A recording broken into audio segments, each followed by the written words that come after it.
Now,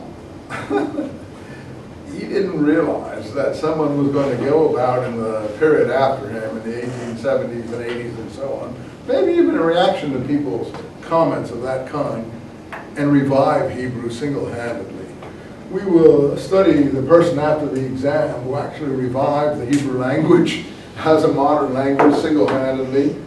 His name is, I hope I've got the spelling right, I always get this, Eliezer ben Yehuda.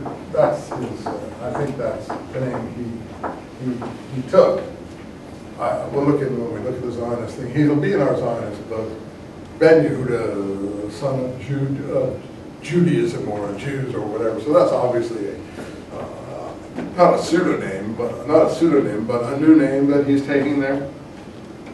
Anyway, I want to go over it. I think Geiger, for the Reform Jews, is really an important person. So let's look at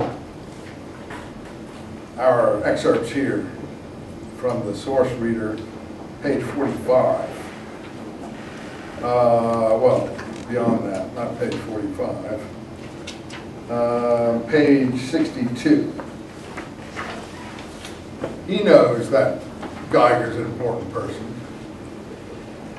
He actually gives you the name of the Science of Judaism school in German. In case you don't speak German, here it is. Wissenschaft des Judentums. Wissenschaft in German is science. Wissen means to know. Schaft means, I think, the discipline of knowing or something to that effect. Wissen, ich weiß, wissen, I know. And I speak pretty good German, or at least I can understand it. Das Judentums, Juden, Jews, Tumsism, the Science of Judaism school. And he gives you the same people here that we already spoke about. He mentions Geiger on 63. He says, given most of the things that I just told you, one of the many Jewish scholars in Germany motivated to undertake a wide number of Jewish historical studies. Why is he undertaking historical studies? To see what?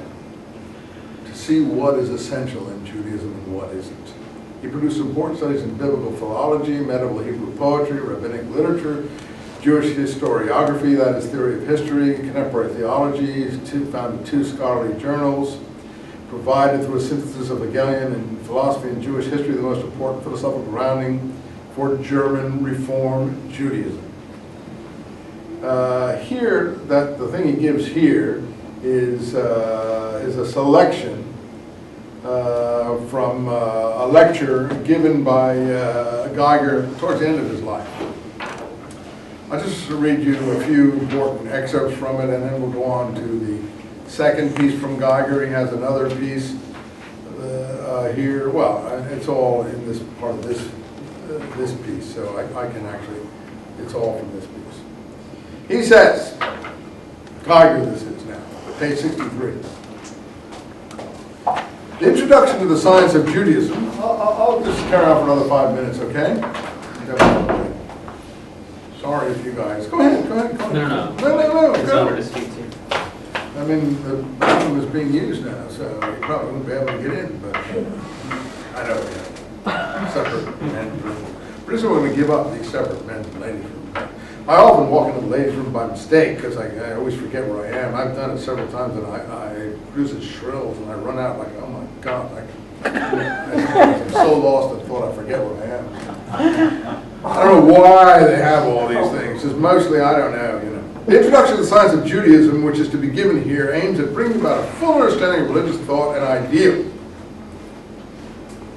content which pervades Judaism and dwells within its unique, life-giving force. Yeah, okay.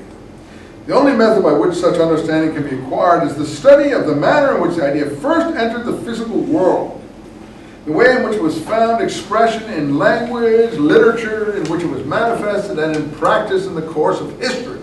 See, it's all this. You see, I forgot to mention, and I should have said when I said that the historical school is a descendant of the Science of Judaism school, that the historical school is what becomes conservative Judaism. And when we get these seminaries being founded in Germany and other places in Central Europe. They come to America, and we get there for what's it called, in New York, I forget what, it'll come to me. Anyway, the conservative movement is based in New York City, and it has an outgrowth here in Los Angeles. It's the something, I can't remember the number, but something theological, something union or whatever. It's in New York. It will come to me momentarily.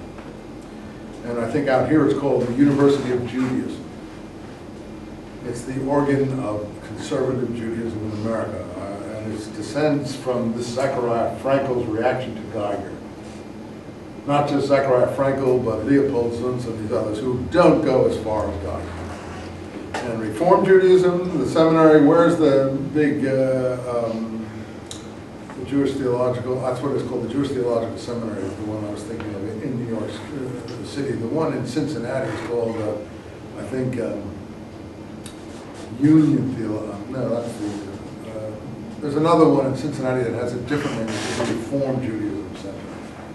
And that also has an extension out here in Los Angeles.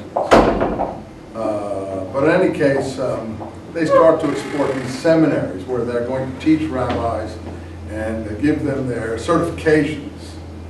None of these is recognized in Israel. Israel today is totally under the domination still of Orthodox Judaism. And the Russians and other immigrants come and want to change that situation. These religious parties in Israel, which have become political parties, fight this tooth and nail. Which is why, for instance, there's no secular marriage in Israel yet. Which is why you have to convert Orthodox style to be recognized as a Jew in Israel. My wife was a convert. She went through a conservative conversion and then she did an Orthodox conversion. Because we would never have been able to get married in Israel without an Orthodox conversion. Though one was no more stringent than the other. But, you know, they will not recognize anything because the rabbis in Israel have a hold over the areas of what we call personal status, as I described to you. What is the reason for this? I explained it to you. Do you remember? The Ottoman system that preceded it. These are all what we call Ottoman successor states. Israel is an Ottoman successor state.